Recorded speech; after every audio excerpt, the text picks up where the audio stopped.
అంటే ఈరోజు వచ్చిన వాళ్ళు ఎవరున్నారు?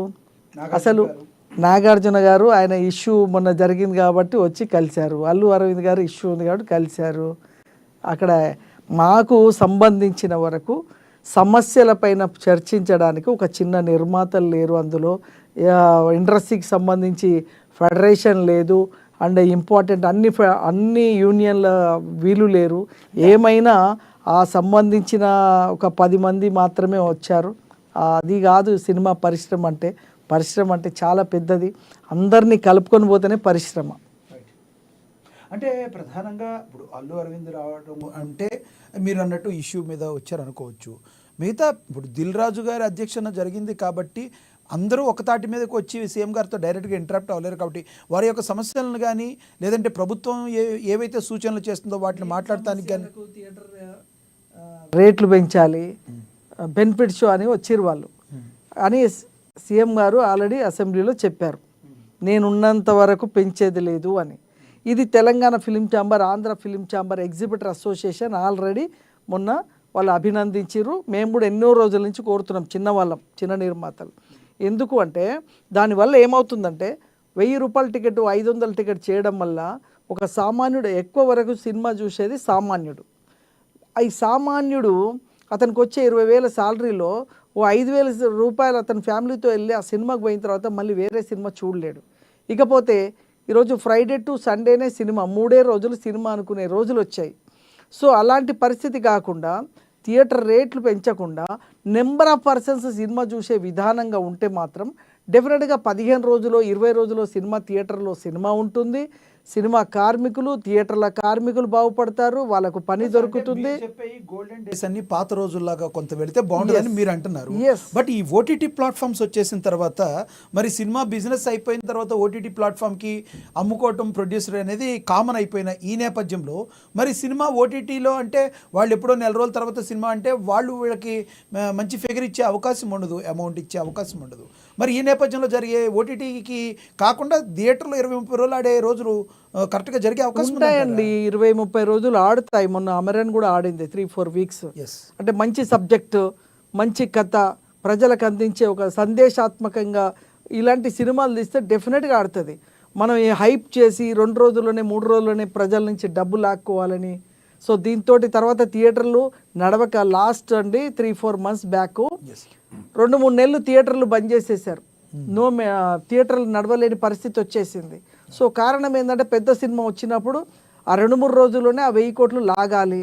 దీనికి బెనిఫిట్ షోలని 1000 రూపాయల టికెట్ అని 3000 రూపాయల టికెట్ అని పెట్టడం వల్ల ఏమవుతుంది, సినిమా ఇండస్ట్రీ అనుకోకుండానే కిల్ అవుతుంది. వాళ్ళ స్వార్థం కోసం కిల్ చేస్తున్నారు. ఇప్పుడు మాలాంటి సినిమా చూడాలి, ఇప్పుడు నా సినిమా చూడాలి అంటే, మాలాంటి చిన్న నిర్మాతల సినిమా చూడాలంటే వాడు పెద్ద సినిమాకి డబ్బు పెట్టినాక నాలాంటి సినిమా ఎలా చూస్తాడు?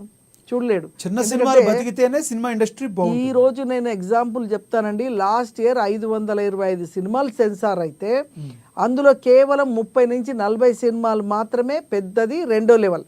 అంటే చాలా 1000 కోట్ల సినిమాలు, 200 కోట్ల సినిమాలు. తతిమ 475 సినిమాలు, వారానికి 10 సినిమాలు రిలీజ్ అవుతున్నాయి. బట్ దేనికి కలెక్షన్స్ లేవు, థియేటర్స్ లేవు. ఇచ్చిన థియేటర్స్ కూడా ఎక్కడో ఇస్తారు, ఆ మూలకి ఆ థియేటర్స్ ఉండవు. సరే ఒకవేళ రిలీజ్ చేసుకుందామని ఒక మంచి సినిమా తీసి రిలీజ్ చేద్దాం. డ్రగ్స్ మీద సినిమా వచ్చిందండి, సుమన్ గారు బాగా ప్రమోట్ చేశారు, చిన్న సినిమా, దానికి థియేటర్స్ ఇవ్వలేదు. అలాగా సినిమాకి సందేశాత్మకంగా సినిమా తీయాలి, ఒక అద్భుతమైన సినిమా తీయాలి అని కొన్ని తీసినప్పుడు అతను డిజిటల్కి డబ్బులు కట్టాలి, యూఎఫ్ఓ క్యూబ్కి డబ్బులు కట్టాలి, రిలీజ్కి డబ్బులు కట్టాలి. ఇలాగా ఏమవుతుందంటే ఇది ఒక మాఫియా లాగా తయారైపోయి చిన్న సినిమాని బతకకుండా చేసి, ఈరోజు కూడా చూడండి మీరు సీఎం గారిని కలిసింది ఎవరు కలిశారు? అంత వాళ్ళు ఎవ్వరు అపాయింట్మెంట్ ఇచ్చేటోళ్ళు కాదు. అక్కడ కూర్చున్న వాళ్ళందరూ కూడా మనకు దొరికే వాళ్ళు కాదు. ఇప్పుడు మన అశోక్ గారు పోయినా కూడా దొరకరు వాళ్ళు, అటువంటి వాళ్ళు. ప్రధానంగా ఇప్పుడున్న సిచ్యువేషన్లో తెలంగాణ ప్రభుత్వానికి సినీ ఇండస్ట్రీకి కొంత గ్యాప్ వచ్చిందనే రూమర్ల నేపథ్యంలో ఆ రూమర్లకి చెక్ పెట్టి తెలంగాణ ప్రభుత్వం ఎప్పుడూ కూడా సినిమా ఇండస్ట్రీని హక్కును చేర్చుకునే ఉంటుంది అన్నదానికి వాళ్ళ సమస్యలను తెలుసుకుంటూనే అట్ ద సేమ్ టైం ప్రభుత్వం ఏం చెప్తుంది బెనిఫిట్ షోల విషయంలో కానీ వాళ్ళ సెక్యూరిటీ ఎవరైతే ఆడియన్స్ ఉన్నారో వాళ్ళ సెక్యూరిటీ విషయంలో, ఎందుకంటే మొన్న జరిగిన సంఘటన సంజయ్ థియేటర్ దగ్గరది మామూలు విషయం కాదు, చాలా పెద్ద విషయం. అలాంటి ఎప్పుడు కూడా మరోసారి పునరావృతం అయితే అది ప్రభుత్వానికి మాయన మచ్చగా ఉండే అవకాశం ఉంది. ఈ నేపథ్యంలో సినిమా ఇండస్ట్రీకి పలు సూచనలు చేసిన నేపథ్యంలో కరెక్ట్గా తెలంగాణ ప్రభుత్వానికి సినీ ఇండస్ట్రీకి కరెక్ట్గా జరిగింది అనుకోవచ్చు సయోధ్య. అంటే ఇదేంటంటే కేవలము ఓ సినిమా పరిశ్రమ వాళ్ళు కలిశారు సీఎంతో, అయిపోయింది సమస్య అనుకొని చెప్పడానికి మాత్రం నడుస్తుంది ఒకవేళ మీడియాలో కానీ. బట్ అసలు సమస్యలన్నీ ఇప్పుడే ఇవాళ ఎందుకు రాలేదు, అందరూ ఇంపార్టెంట్ వాళ్ళందరూ ఎందుకు రాలేదు, వాళ్ళు నిజంగా వాళ్ళకి అవసరం ఉంటే వస్తారు. ఇలా అవసరం ఉంది కాబట్టి జనవరిలో సంక్రాంతికి సినిమా రిలీజ్ అయ్యే వాళ్ళు వచ్చేసారు. ఏదైనా బెనిఫిట్ షో కానీ థియేటర్ రేట్లు ఏమైనా రేట్లు పెంచుతారేమో అనే ఉద్దేశంలో వచ్చారు. ఎవరికైతే రిక్వైర్మెంట్ ఉందో వాళ్ళే వచ్చారు. బట్ సినిమా ఇండస్ట్రీ అంటే ఇంపార్టెంట్ వాళ్ళు చాలా మంది ఉన్నారు. ఇప్పుడు కమిటీ వేస్తా అంటున్నారు, కమిటీ ఎవరిని వేస్తారో చూద్దాం. అండ్ చిన్న వాళ్ళని కమిటీలో వేయకపోతే ఆ 10 మందే మళ్ళీ ఆ 10 మందే మెయింటైన్, ఈ డిజిటల్ మాఫియా వాళ్ళే ప్రతిదీ. ఇక్కడ సీఎం గారి దగ్గర పోయినప్పుడు వాళ్ళే, అంటే ఇంకెక్కడ ఉంటుంది చెప్పండి. ఇకపోతే మీరు అన్న దాంట్లో ఇండస్ట్రీ వెళ్ళిపోతుంది అనేది చెప్పారు. ఇండస్ట్రీ ఎక్కడికి వెళ్ళదు, ఎందుకంటే హైదరాబాద్లో ఇండస్ట్రీ ఫుల్ ఎస్టాబ్లిష్డ్. ఈరోజు రామోజీ ఫిల్మ్ సిటీ తీసుకుంటే గత 10-15 సంవత్సరాలుగా తమిళ్ సినిమాలు మన దగ్గర షూటింగ్ అవుతున్నాయి. హిందీ సినిమాలు, సల్మాన్ ఖాన్ సినిమాలు, అమీర్ ఖాన్ సినిమాలు, తమిళ్లో రజనీకాంత్, విజయ్, ఇలాంటి పెద్ద పెద్ద హీరోల సినిమాలన్నీ కూడా రామోజీ ఫిల్మ్ సిటీలో అవుతున్నాయి. ఇంత ఎస్టాబ్లిష్డ్, ఇంత పెద్ద షూటింగ్స్ చేసుకునే సేఫ్టీ ప్లేస్ ఎక్కడ ఉంది అంటే హైదరాబాద్. ఇప్పుడు మేము బాంబే వెళ్ళి ఏదైనా వెళ్తే మీ హైదరాబాద్లో పెద్ద ఫిలిం సిటీ ఉంది అంటున్నా, అంటే ఇంతకుముందు ఎక్కడో బాంబేలో లేకపోతే ఏదో చెప్పేవాళ్ళు ఈరోజు మన హైదరాబాద్ గురించి మాట్లాడుతున్నారు అదర్ స్టేట్స్ వాళ్ళు. ఏ స్టేట్ నుంచి వచ్చినా కూడా మన దగ్గర హైదరాబాద్లో షూటింగ్ చేసుకునే పరిస్థితి ఉంది. ఇలాంటి సేఫ్టీ వదిలిపెట్టి 50-60 సంవత్సరాల నుంచి వైజాగ్లో షూటింగ్లు అవుతున్నాయి. మేము కూడా చేసాం షూటింగ్లు. ఇక్కడ రాజమండ్రిలో గోదావరి పక్కన షూటింగ్స్ అవుతాయి, ఇవన్నీ అవుతాయి. కానీ ఇండస్ట్రీ పరంగా, పోస్ట్ ప్రొడక్షన్ పరంగా ఈ సెట్ కాలేకపోయింది. 25 years బ్యాక్ రామానాయుడు గారు ఫ్యూచర్ ఆలోచించి రామానాయుడు స్టూడియో కట్టారు వైజాగ్లో. బట్ అక్కడ షూటింగ్సే జరగవు, ఎందుకంటే అక్కడంతా షూటింగ్ ప్లేస్ అంతా మనకు సముద్రము,